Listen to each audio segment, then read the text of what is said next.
Good morning, TinaO here from TinaO Life, the day after the American presidential election, and yeah, I've been crying. And I'm sitting there going, what are you crying about? Like, what is this? Because I'm not political. I'm not a devout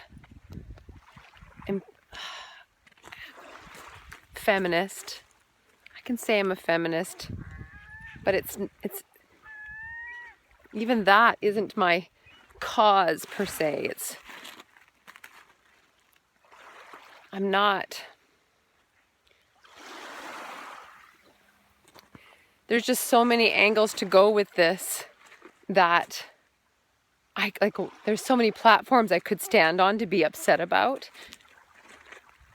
but I'm actually not one of them.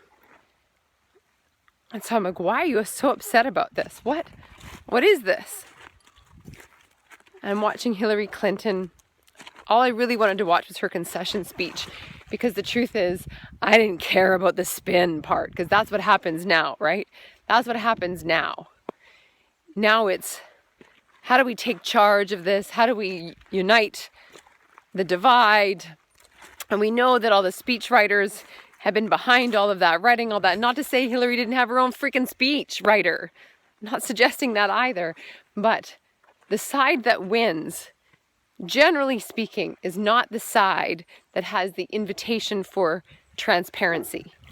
The side that wins has the luxury of not having to really show up in the allness of that moment.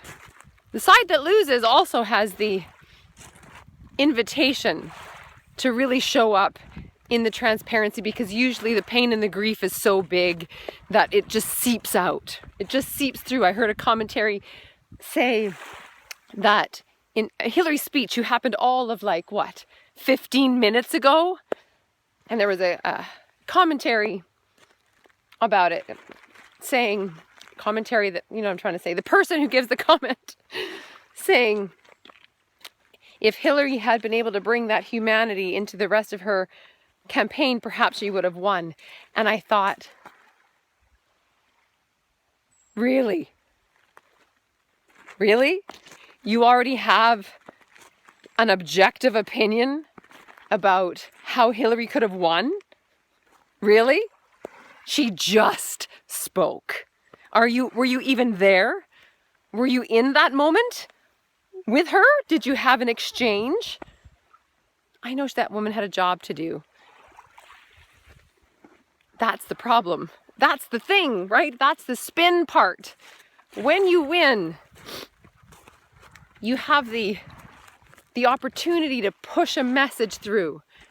And when you lose, you have an opportunity to have an exchange of a message, because grief is something we all touch. I don't know why I'm doing this video other than I knew I couldn't not.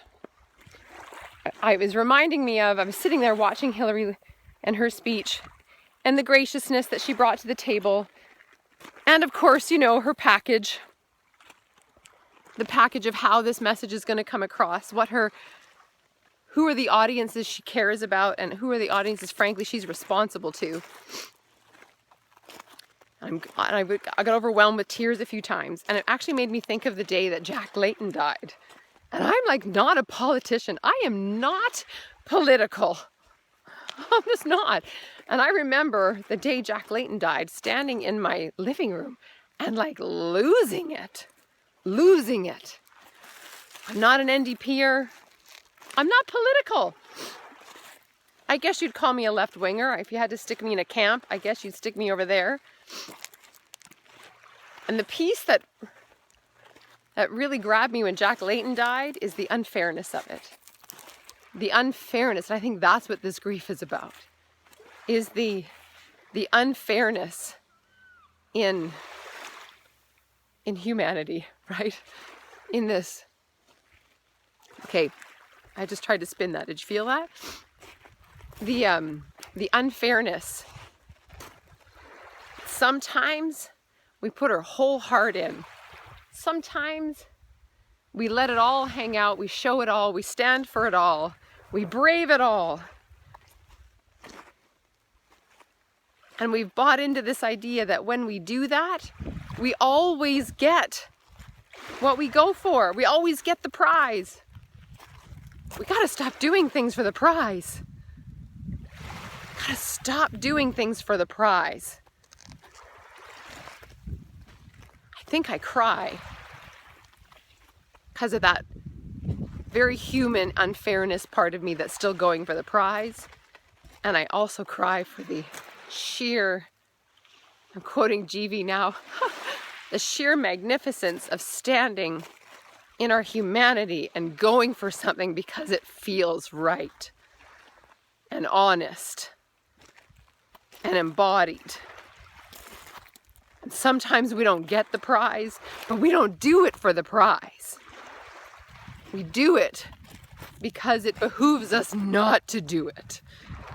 Because sometimes our humanity is the rightness that needs to speak first. The prizes come. Sometimes. Frankly, most times. But not all the time. And not always in the time that it makes sense for them to be there. So I don't know where you are today, if you feel like me. If you have this kind of deep sadness about the reality of the human experience. And at the same time, the beauty of all of that. Because that's where we meet. We meet in that place. So I don't know if you're there, but I want you to know that if you're there, I'm with you. And if you're not there, I'm still with you.